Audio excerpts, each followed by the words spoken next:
Hi, I'm Ricka from rickabrandon.com. Today I'm going to talk about a somewhat awkward, kind of difficult conversation or situation you might find yourself in if you're an entrepreneur or somebody who works a lot with vendors or partners for your business. So this is about what to do when a vendor or a partner isn't performing at the level you need them to. And the reason I decided to do this video was when I was starting rickabrandon.com, I went to an event. It was awesome. I met a bunch of really cool people. One of them was starting a business basically to support content creators like myself. And, his pitch was basically, you create the content and I will get it out on lead pages. I'll get it out to the interwebs, and you'll be famous in like 3 months. It'll be awesome, right? We'll run your Facebook ads. We'll do everything. It'll be awesome, right? And the price was right. It seemed really reasonable. It wasn't cheap, but it was definitely reasonable. And there was a pay for performance kind of profit share at the end after we'd gone through a little trial. And that resonates with me because I like people who are comfortable working on a pay for performance schedule. So anyway, we get started and the first 3 weeks are great, and I'm not sure if his business grew rapidly or if he had just completely overpromised and was now rapidly under-delivering and, pissing me off, for lack of a better term. But it was very clear that he was not going to be delivering any of the stuff he had said. So about 6 weeks into the relationship, I started a performance improvement plan. And at the time, I was working on my Reframing Firing and my How to Fire Someone video series. So as I'm creating this, I'm thinking, do you not see that this is exactly what I'm doing to you? I'm walking you step by step through this system. I'm addressing, this is what you said you'd do. This is what you've done. There's a huge gap between what you said you would do and what you've actually done. And we need to see a rectification of this. Can you please tell me your plan for fixing this, right? And systematically, we did it. And, ultimately I fired him. And it was a pain. And it was very frustrating and disappointing. And it sucked, right? But I had tons of documentation and I was ready. And, at the end of the day, it was far less painful than several of my other friends who were at that conference who went through the same experience with him. Really, I got out fairly scot-free compared to the rest of them. Mostly, I think, because of my background in HR and the fact that I'm a pretty direct communicator. And if I'm paying you to do something, I expect you to do it. That is business. I don't pay you to talk a good game. I can talk a great game myself. I don't need to pay anyone else for that. So today, I want to walk through some steps that you should take if you have a vendor, or maybe it's a virtual assistant or a partner of some sort that's really not living up to their bargain. And they're really simple to say. They're a little bit trickier to actually do. They require you to screw up your courage. And I'm going to do another video on kind of getting yourself psyched up for these difficult conversations. But in this one, I'm just going to talk about the kind of steps to take if you have an underperforming vendor or a partner or a virtual assistant or employee for that matter. So basically, step one is to review your contract and see what they said they would do and see what you said. Make sure that you're not holding them to expectations or things that you thought they agreed to that they didn't actually put in writing. And if you did everything verbally and everything, kind of handshaky here and there, it's going to be really hard to call them on it. But if you did do that, my tip to you is to say, hey, I've been working with a coach, or blame your accountant, or blame your attorney, blame somebody, and just say, we really need to get this defined. And we need to be clear about what you're expected to do and what I'm expected to do, and make sure this is something we're both comfortable with going forward. Okay, so that's your get around if you haven't done it. But hopefully you have an agreement of sorts then that you can go back to and review to see, because step one, you might be having expectations that are unreasonable. That happens to us sometimes as entrepreneurs. We kind of think we're the center of the universe, and then it's like, oh wait, I guess they are doing everything.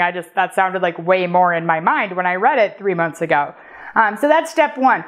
Step two is, if they are not meeting those expectations, is to simply copy and paste that part of the agreement and put together an email, and the subject line can be just wanted to address some concerns, and just say, hey, so-and-so, I just wanted to bring this to your attention. I've had some concerns about the fact that we're not seeing the work product that we had expected when we signed this agreement. I went back and I reviewed the agreement, and this is what we agreed to. Right now, as of today, this is what's been delivered. So you can see we're a little bit short, and I'm sure that wasn't your intention. So if you could tell me your plan to get us back up to speed so we're performing at this level, I would be grateful. Thanks so much. And I want you to send it in an email, because email is very helpful if you have to actually go the route to get to an attorney to get out of it or whatever. Make sure you don't take too much blame in the email. I assume that you didn't intend to do this and you're going to rectify it immediately. That's okay, but don't be like, and I've made some mistakes too, or I changed my mind a lot. Don't do that. That's not the point of this. The point is, this is their agreement, this is what they've delivered, and there is a vast difference between the two things. And you're addressing it, and they need to take corrective action for you to move forward with this relationship. So once that's done, they're going to respond in one of two ways. The first way is, oh yeah, we're going to totally fix that right now, that'll be great. And then they actually do fix it, and that'd be great, right? That doesn't always happen. If that does happen, feel grateful and happy and lucky, right? The other one is they say, yeah, I'm going to fix it right now, and they don't fix it, right? So then a week later, you have the same email exchange and say, we talked about this last week, at this point, I really need to have a pretty systematic plan, and we need to see these results by this date. And maybe it's 2 weeks out, 1 week out, whatever it is, what's appropriate for the relationship. But you need to kind of make sure they know that you mean business about this. The third possible thing is when you call them on it is they say, here's the deal. We don't feel like this is a good fit, and maybe we should take this as an opportunity to part. And you're done. And that's the great. Them actually admitting it and owning it and fixing it quickly, and them saying we're not a good fit and parting, these are the least likely to happen. 9 times out of 10, they're going to tell you they're going to fix it, and then they're not going to fix it. And it's going to irritate you. But that's just the nature of the beast. It's part of the process. At this time, I usually start to kind of figure out how I'm going to replace them. What am I going to do if they don't work for me anymore? How am I going to fill this hole? And I start to, backfill and get ready, start having conversations with people, because generally, I can't have a 2-month gap in my vendors. So that's it. Let's say they don't perform, they don't change. You're going to send that second email. They still don't improve, that's when you're going to say, at this point, we're close to a month into me expressing concern and frustration with how this partnership has gone. And, right now, we need to see a rapid turnaround and results within 1 week, or we need to recognize that this isn't a fit and we would like to cease this relationship effective immediately. And so that is kind of what I would consider the line in the sand communication. And you get one of two responses to that usually too. One is, okay, we're going to game on. And lots of times they do game on at that point. Lots of times, 50% of the time. And lots of times they say, here's the deal. We just don't have the bandwidth, and we're sorry you're frustrated, but we don't see that we can feasibly do this for whatever reason. And so that kind of is how the options go. The other response they can do to your line in the sand message is basically say, you know what, bring it. We think you broke our agreement, and let's get the attorneys involved. And that's okay. Because part of this is you're not really starting this dialogue, and you're not drawing the line in the sand unless you have really solid ground to stand on. And so just an example of this, I had hired a person to help me with my marketing automation, and they talked a great game, right? And sadly, this is actually a different person than the first guy I talked about.